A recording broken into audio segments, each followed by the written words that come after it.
Hey there, bookworms. Welcome to Pouring Over Books, a podcast where we dive into the books we love and maybe a few we didn't.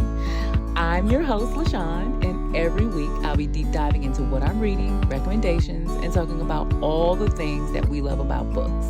So grab your favorite coffee or tea, find a cozy spot, and let's get ready to pour over some great books together. Hey, friends, and welcome back to the Pouring Over Books podcast. I am LaShawn, your book-loving host, and we are halfway through October, friends. How did this happen? I feel like I ask this almost every time now that we get started. Like, how did we get here so fast? Anyway, fall is here. I'm looking out my window while I'm recording this, and the leaves are finally turning here in Atlanta. And the weather was in the 40s this morning, so it was officially UGG season. It's officially UGG season, even though right now it's 72 degrees, but that's fall here. That's fall. But anyway, this week is a busy week for me because on Friday, I leave to go to Disney to run the Disney Wine and Dine half marathon on Sunday. If you didn't know, I have what I call a love-hate relationship with training, but I love running races. It's a conundrum for me, for sure, because I also have two bad knees. But I digress. Anyway, running a Disney race is my favorite, but I think that after this half, I'll stick to running 10Ks and below for a while because truly it's around 7 miles that I'm like, why am I doing this? I've already started packing for my trip and I'm trying to make sure I have enough books. I need one physical book and several books loaded on my Kindle for just in case. Have to figure out which book that is already on my Kindle do I finally want to read because frankly, the choices are endless. Maybe I'll finally read one of the many arcs that I need to get to and review. That would be the best thing. Or maybe I'll read something scary since it is scary season, which leads me to our topic of the day. Today, I want to share 10 horror stories by Black women that I feel like you need to add to your TBR this spooky season. One of my goals, I believe, here on this podcast is not just to talk about popular books that are out there, but to also expose everyone to books you might not have heard of, books that you're not aware that are out there. I want you to give all good books a chance. Let's put it like this. Some of these are YA novels, but that doesn't make them any less scary. I admit to fully clutching my pearls during several of them, especially the IA ones. So let's get into it. Our first book is Dread Nation. It's a YA book and it's by Justina Ireland. Let's talk about the premise. In an alternative post-Civil War America, where the dead arise from battlefields, Jane McKinney trains at Miss Preston's School of Combat to protect the living as an attendant. Though it promises opportunity for Black girls, Jane longs to return home to Kentucky. But when people begin disappearing near Baltimore, she uncovers a deadly conspiracy, forcing her to confront corruption, racism, and survival in a world where the undead aren't the only threat. I have been seeing this book for years, and it is on my own personal TBR. One year, I really will get to it. The next book on my list I have read. It's called The Other Black Girl by Zakiya Delilah Harris. The premise. Nella Rogers, the only Black employee at Wagner Books, is thrilled when Hazel, another Black girl, joins the team. Finally, someone who understands her struggles. But as Hazel quickly becomes the office favorite and anonymous notes warning Nella to leave Wagner now appear, paranoia and fear set in. As Nella uncovers disturbing truths about her workplace and its history, she realizes that her fight isn't just about her job. It's about confronting a deeper, more insidious legacy of racism and control. I read this several years ago when it came out, and it was not my favorite. I'm going to go ahead and admit that. But it is a psychological thriller that I think everybody should read it at least once. Yeah. If you want my full review, I think it is on my Goodreads from back when I used to use Goodreads. Check it out. The next book that I want to introduce to you is When No One Is Watching by Elisa Cole. This one is on my bookshelf right now. I've read it. Let's tell you about it. Brooklyn native Sydney Green watches her neighborhood vanish as gentrification takes hold. Homes sold and neighbors gone, and condos rising overnight. Sounds like my neighborhood. Determined to preserve her community's history, she starts a walking tour with reluctant help from newcomer Theo. But their research uncovers disturbing secrets. Residents aren't just moving away, and a revitalization may hide something sinister. As paranoia mounts, Sydney and Theo must uncover the truth before they too disappear. I'm going to go ahead and tell you there was something sinister. Read to find out what it was. It's a good, yeah, read to find out what it was. The next book that is on my list for you to get to know is Jackal by Erin E. Adams. The premise: reluctantly returning to her mostly white hometown of Johnsontown, Pennsylvania, for her best friend's wedding, Liz Rocher expects awkward reunions, not horror. When the bride's daughter vanishes, leaving only blood-stained fabric behind, Liz recognizes a chilling pattern.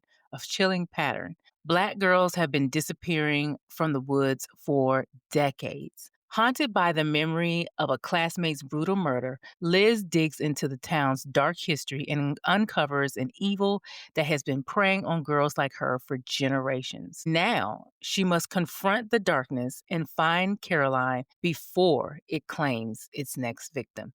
You know what I really love about some of these stories is that they could be true. And I think for me, that is true horror when you can visualize this happening in your neighborhood or with your friends or in your life. I think that makes a book scary. The next book is The Reformatory by Tana Reeve Dew. She is one of my favorite Black authors. In fact, we are reading My Soul to Keep by her for the October pick for the Porn Over Books Book Club. But even though I could have included this one, that one, I wanted to include this one. This is her newest book because it's a little bit more scary. In 1950s Florida, 12-year-old Robbie Stevens Jr. is sent to brutal Georgetown School for Boys after defending his sister Gloria. There, he faces the horrors of the Jim Crow South and the school's dark secrets. Gifted with the ability to see ghosts, Robbie discovers the restless spirits of boys who've vanished from the reformatory's fields. As he struggles to survive with help from his friends Redbone and Blue, Gloria fights desperately to free him before the same evil that claims so many others takes her brothers too. I read this last year when it came out. It's very creepy because it's just it's just a whole bunch of factors, and it was suitably scary and horrifying at the same time. Yeah, that's how I put it. The next book on my list has been in my Kindle for like a couple since it came out, and I have not gotten to it yet. I forgot about it until I was making this list, but Lakewood by Megan Giddings. After her grandmother's death exposes crushing debt,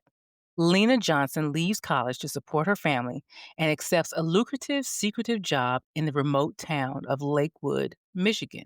Promised free housing and medical care, she becomes a test subject in bizarre experiments: eye drops that change colors, pills that ease pain, drugs that alter the mind. As Lena uncovers the disturbing truth behind the research, she's forced to confront the cost of her silence and how much she's willing to sacrifice to protect her family from the devastating consequences. Yeah, that's why I had that one on my list. The next book that I want to add to your TBR is The Weight of Blood by Tiffany D. Jackson. I remember seeing this book on BookTok during COVID times, and I think I went into it blind. So I'm going to let you go in blind too. I'm not going to give away what could give away the book. So the plot points that could give away the book. So let's talk about it.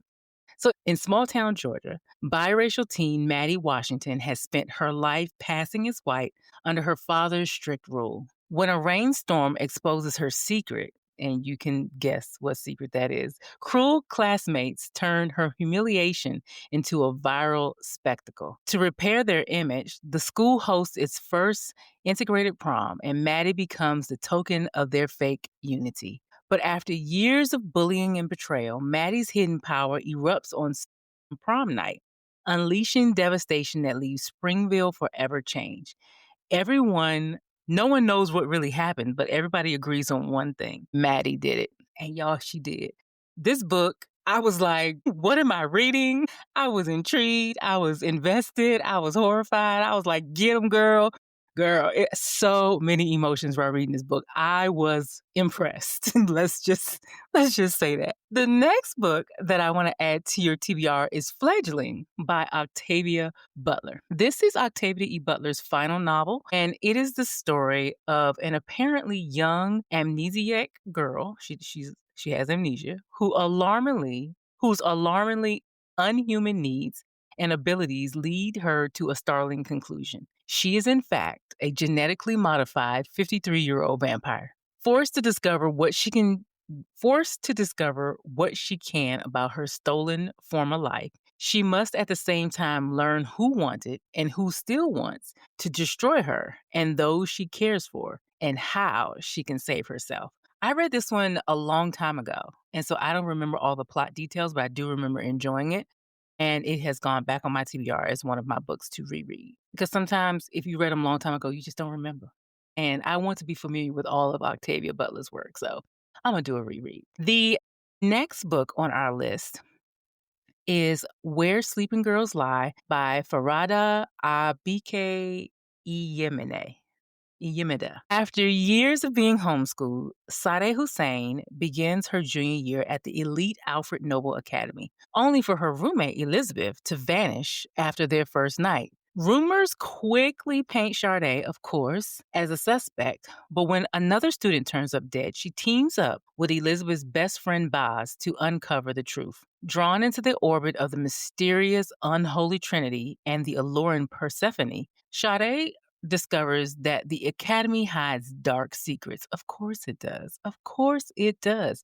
And that her own past may be tied to the sinister events unfolding around her. Doesn't that just sound like the perfect little thriller / horror for you to read in the next 2 weeks in this spooky season? Our last book on our list is The Undead Truth of Us by Brittany S. Lewis. Let me read you the premise.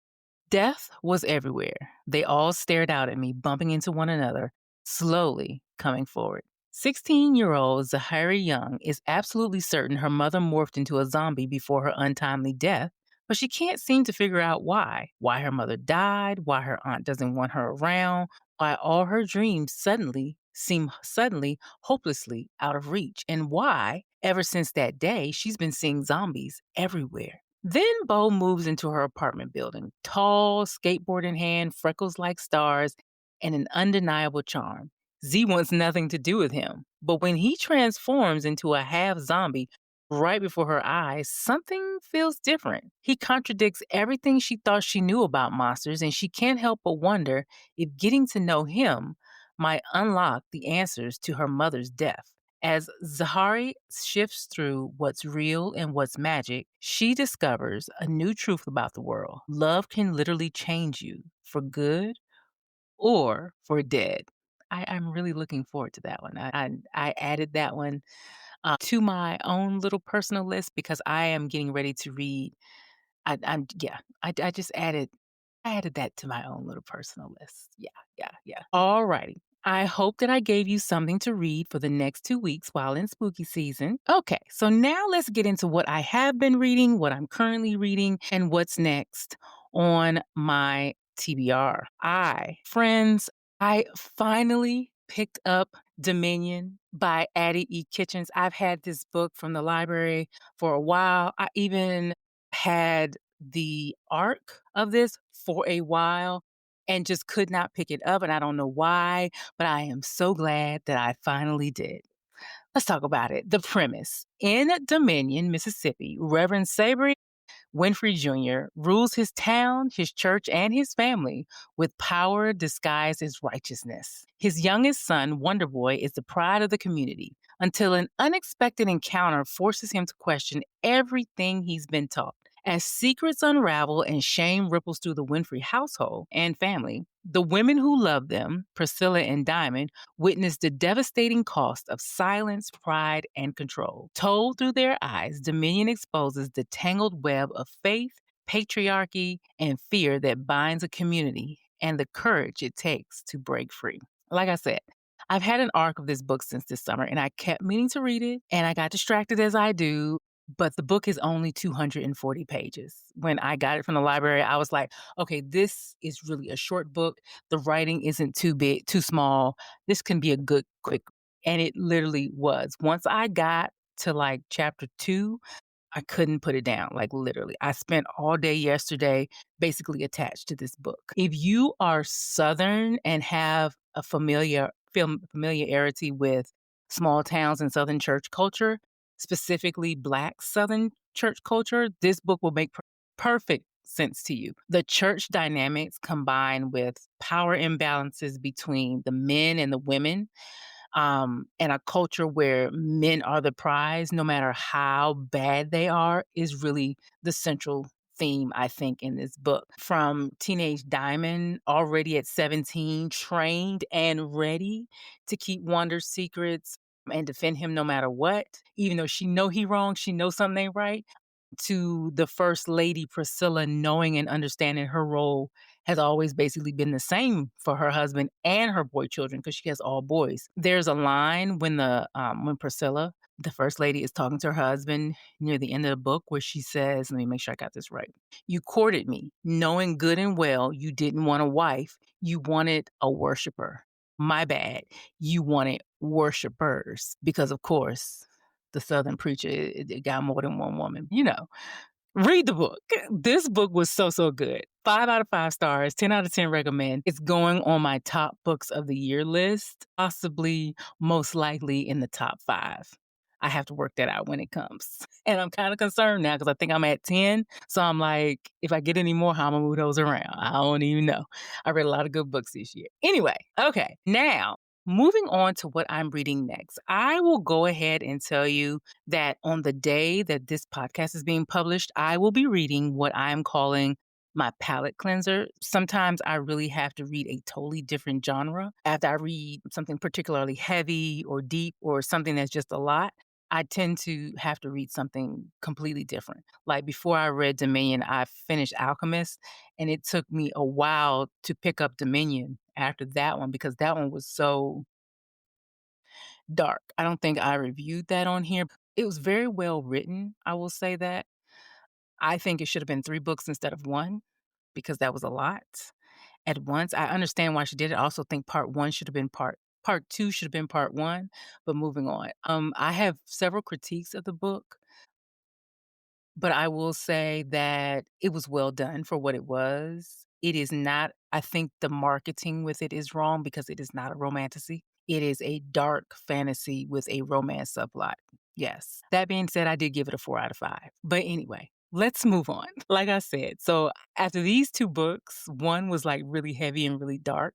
The next one, Dominion, was actually a fun book for me because it went so quickly. It was so good. I was so immersed. But I feel like I need something completely different before I go to my next book. And that's a palate cleanser. I just need something real quick, real easy. And that's when I tend to stick romance novels in. But anyway, the book that I'm reading has just been released, and I can tell you that I have cleared my morning to read it. The book is Secret Haven by Catherine Cowles. I think this is book 6, and it is the final book in the Sparrow Fall series. All of the books in this series you can read as a standalone, but it goes better if you build on them because you get to know all of the characters. I will tell you that I have been looking forward to this particular book in the series since the very first book. I just knew these 2 characters were going to be together. So I'm just going to give you a little premise. Years ago, Kyler Blackwood was the broken boy who became Fallon's secret refuge and first love until life tore them apart. Now, reunited by fate, the connection between them burns as fiercely as ever, though they pretend it's only temporary. As their past and present collide, old wounds reopen, forbidden lines blur, and buried dangers resurface. What begins as a fragile arrangement soon turns into something undeniable, proof that some loves never fade and some risks are worth everything. Okay, so that was very cryptic. But that was like the one that they give you, the publisher gives you. But let me give you a better summary based on someone who has read the entire series. Fallon's mom adopts kids and fosters kids, including her best friend. Her best friend's family, it was the first book, her best friend's family dies in a fire and they take her in. And they tend to do that with a lot of different with different kids. And so each book in the series is a different sibling, but it's like found family instead of real family. There are only two siblings who are actually related. And she is the second one. The last kid brought into the home was Kyler when he was 16. The problem is the two of them were already first lovish status before he arrived to become a part of her family. But when he arrived, Kai insisted on keeping it a secret and put her at arm's length because he's like, I don't want them to kick me out. I can't go back to where I was. But they remain close because that bond is unbreakable. And it's kind of forbidden, but not forbidden because they're not really siblings, but they act this, it's weird. But they finish each other's sentences. They're close. He only speaks to her. He only opens up to her. He only touches her, but barely. Anyway, something happens. I've seen the spoilers, but I won't give them here. Forces them into close proximity. And all those lovely tropes that novels love to throw together, bring them together, which, side note, I think we're going to have a discussion about the state of romance novels and whether authors are writing a bunch of tropes with smut or stories that happen to include tropes as a part of the overall plot and smut that carries forward the romance. I think we need to have a discussion on what the romance industry is doing because as a longtime romance reader, I am very tired of not getting a summary of a book and instead getting just tropes. Because to me, I feel like they're all writing around the tropes instead of just writing the story, and the story happens to have common tropes in it. Does that make sense? We'll have to discuss that another time because I digress. Anyway, this is my most anticipated romance of the fall behind Mate, which was so good. I will talk about that when I talk about my books of the month. It was so good. Anyway, so I can't wait to read it. I hope I'm not disappointed. Like you know how sometimes when you're anticipating something really, really hard and then you get it and it's not as good as you wanted it to be and you're so disappointed? I am really hoping that is not me. Let us pray. Anyway, next up on my list, after I finish reading this one, and this will probably be the book that I take with me on the plane. It's going to be Blood Moon by Brittany S. Lewis.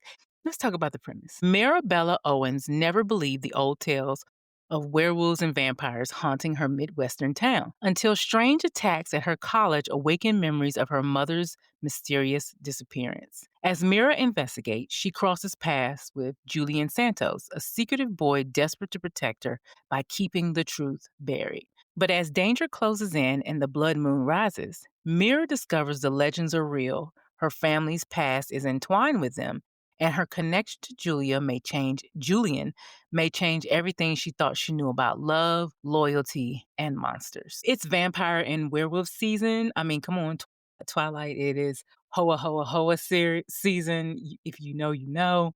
So I was thrilled to see this one written by an African American author. It hit the New York Times bestseller list on its release, so I am excited to get into this one. Okay, friends, that is all I have for you today. I am getting ready to go. I am reading my book, and I will let you all know how that went when we speak again. But as always, if you have enjoyed listening, I'd love it if you would follow me on Apple Podcasts or your favorite podcast platform.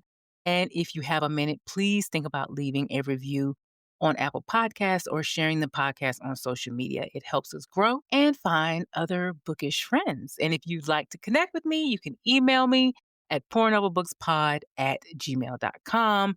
And you can also connect with me on my personal IG and TikTok at LaShawn Wills, just my name. Anyway, thanks again for listening. Talk to you later, friend. Bye-bye.